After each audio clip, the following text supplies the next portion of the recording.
कहानी शीर्षक आखिरी दरवाजा भाग 2। सच्चाई की परछाई।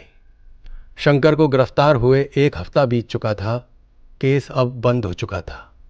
मीडिया की सुर्खियां भी ठंडी पड़ चुकी थी, लेकिन इंस्पेक्टर मायरा शर्मा को चैन नहीं आ रहा था। कुछ तो अधूरा था। विवेक की डायरी में रीना की मौत का कोई प्रत्यक्ष सबूत नहीं था।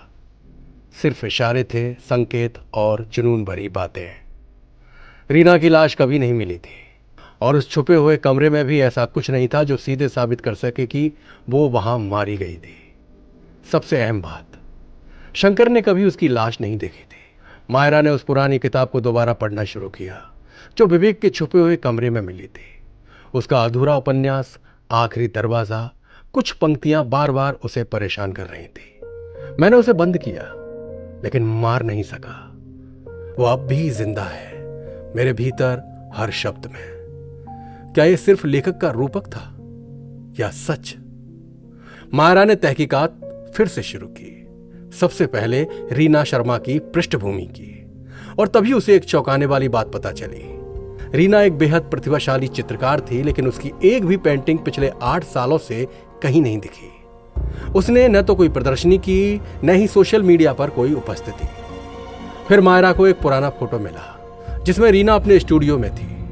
दीवार पर एक अधूरी पेंटिंग थी और सामने एक आईना। इसी तस्वीर के कोने में एक और चेहरा झलक रहा था, परछाई की तरह, किसी और की मौजूदगी। इस बार मायरा ने बंगले की एक और तलाशी ली, अब की बार बेसमेंट की। वह एक पुराना स्टोर रूम मिला जो पहले नजरअंदाज कर दिया गया। अंदर घुसते ही दीवारों पर कुछ बोलने वाले कैनवास दिखे, अधूरी पेंटिंग्स, पर उनमें कुछ ऐसा था जो दिल दहला दे।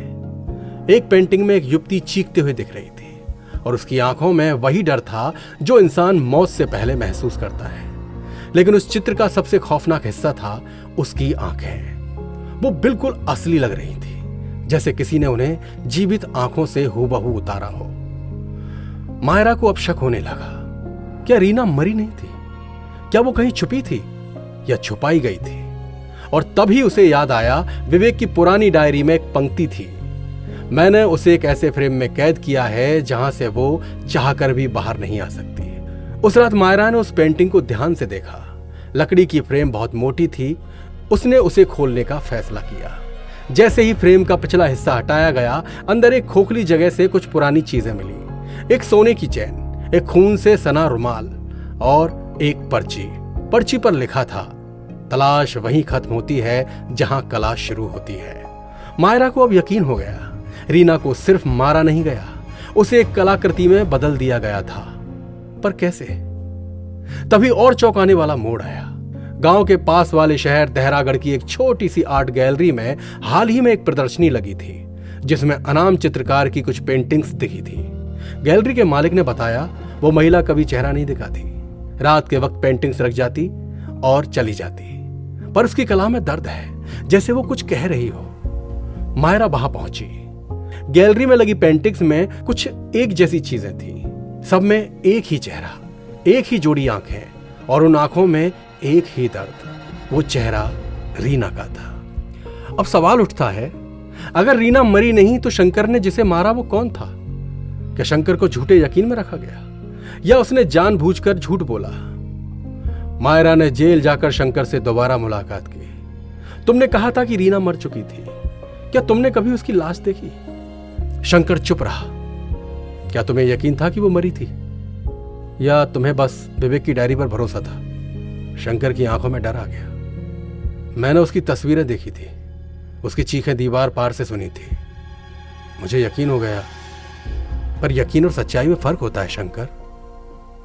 कुछ ही दिन बाद मायरा को एक लिफाफा मिला, बिना प्रेषक के।